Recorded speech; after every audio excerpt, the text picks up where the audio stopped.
really want to know is, how often do you go barefoot? Really?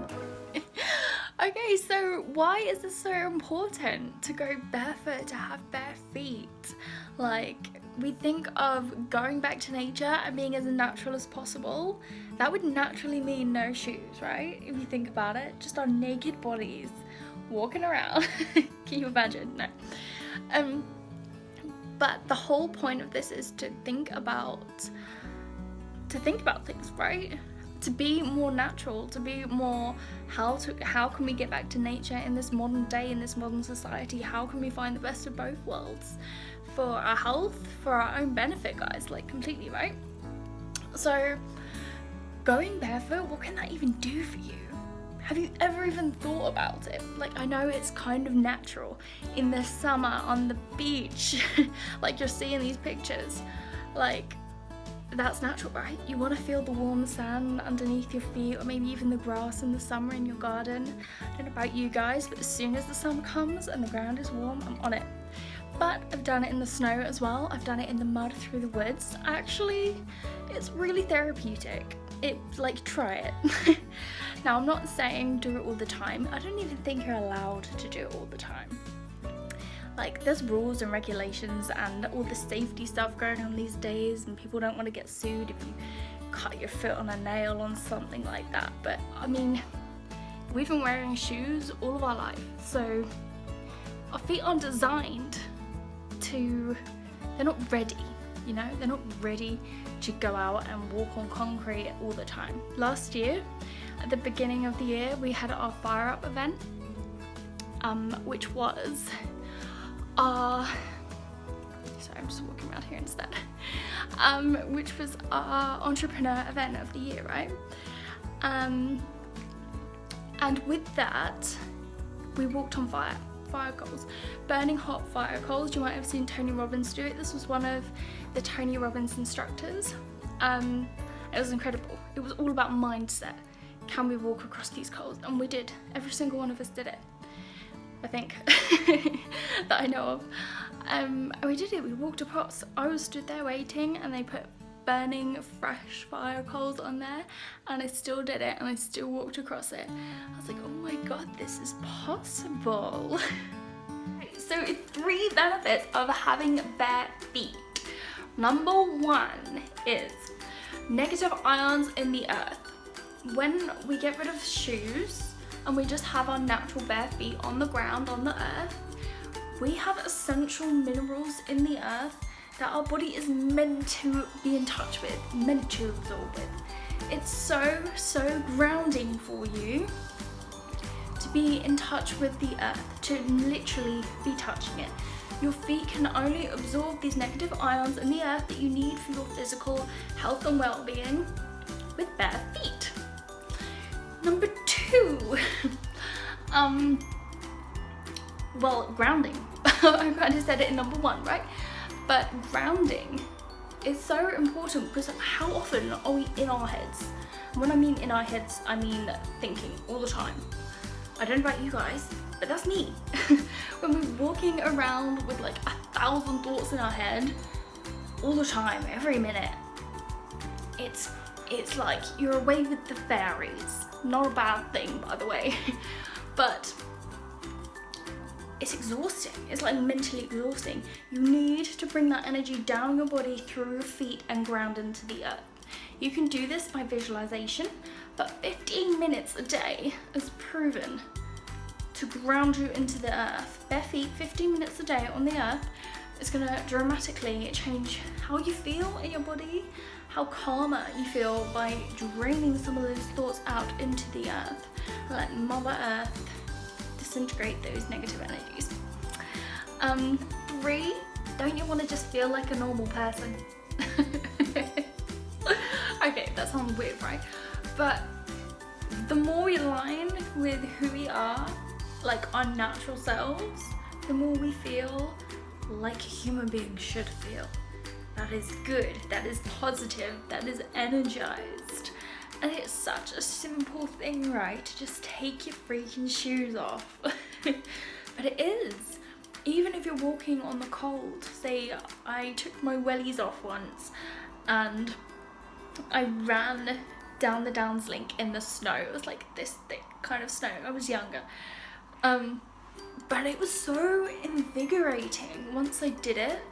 I loved it. I felt so good afterwards. I had so many like endorphins and positive energy just completely throwing? No, it wasn't. It was flowing. Flowing through me. And that's what it's all about, right? That's what this whole channel is about, wildlife movement. It's about getting back to nature.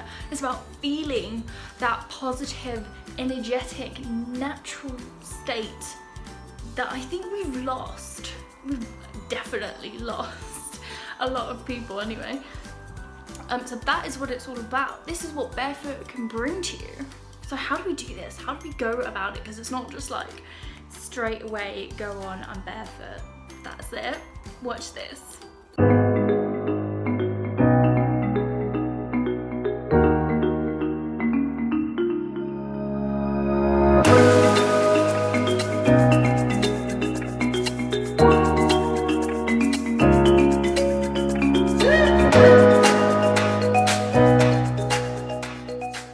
So how we go about being barefoot? Right, we're gonna want to do this slowly because our feet aren't conditioned to be on the hard ground. Unless, you know, at the end of summer your feet get kind of rough, like towards the heel and the front end, and the skin grows tougher because you've been using them. You've been using them how they should be, right? And you're walking on the concrete, and that toughens your skin up. Your body literally adapts to its environment. So the more you're wearing shoes, the more you're gonna have these baby soft feet, which it's gonna hurt. Guys, it's gonna hurt. I can't lie, it's gonna hurt. It's gonna be painful walking across stones and things like that. Guys, don't walk on stones if it's gonna hurt. You don't need, it's not meant to hurt you, it's meant to naturalize and reinvigorate you. It's meant to be a positive experience, not a painful one. So go out on the grass. It's a good one to start. Watch out for animal poo. Go out on the grass, feel the soft grass, like do it in the mud, do it in the cold. Don't worry, you can take a towel, you can dry it off, you don't have to be muddy all the time. But go out or just walk on some smooth pavement or something like that. But the more earth and natural resources, the more you're gonna get those ions from the earth. So like walking on the grass is a great place to start. Watch out for prickly bits, because remember, your feet aren't conditioned to it. Even when they are, that's still probably gonna hurt and you step on a spiky plant. So you want to build this up gradually, just like 5-10 minutes a day. Build up to doing 15 minutes walking around, just standing on the earth. Maybe if you do a meditation, you can do a standing meditation on the earth, grounding your feet, slightly bending your knees, slightly tipping forward onto just behind the flat part of your foot. The top flat part of your foot. It's not very technical, is it? But give it a go, see how you feel. And okay, this is on another kind of note, but it's very relevant because my background is working with horses, and this is something I learned from horses. Bare feet is a big lesson that I learned from them. I learned many lessons from my thoroughbred, believe it or not. He was an ex-racehorse and he taught me a hell of a lot about life. He really did. I need to do a whole video on all the lessons that I learned from him, probably separate videos to be fair. But the first thing I did when I got him is take his shoes off. So for those of you that aren't really horsey minded, horses have metal shoes which are nailed onto their hoof. It doesn't hurt them to be put on. It's like a nail. I don't think you really want a nail in that nail anyway, but besides the point.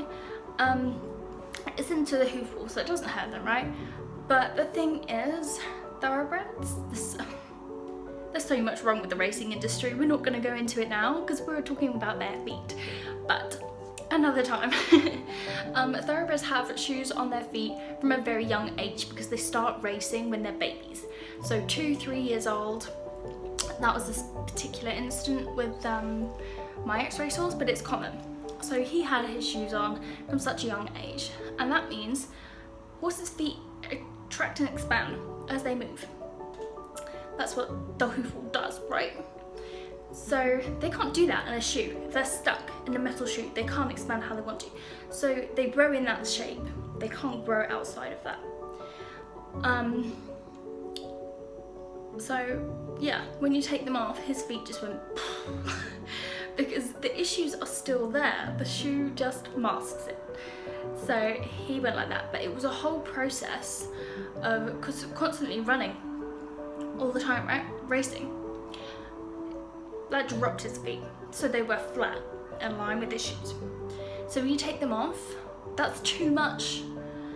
A horse's hooves are meant to be raised on the outside, so the frog is up on the inside, because it's a very sensitive part of the hoof. But because he's running and racing, and now his shoes have come off and he's got contact with the ground again, it's such a long process to get them back to that. But it's so beneficial for them. They're not meant to be wearing shoes. They weren't designed naturally to wear shoes, and neither were we. So taking their shoes off can bring a whole host of health benefits back to them and us. And he was the one that taught me that, because I went through this whole process of rehabilitating him from transitioning from a shod horse to a barefoot horse. And it probably doesn't sound like much if you don't know what I'm talking about, but it is a big deal. So yeah, guys, get back to nature. Going barefoot is one of the, I'm not talking about all the time, you know, but incorporating it into your day is going to be such a massive step for you. And I would love to know who's trying it out and how this is benefiting you. I want to know, so drop it in the comments below. Thanks so much for watching this video, guys.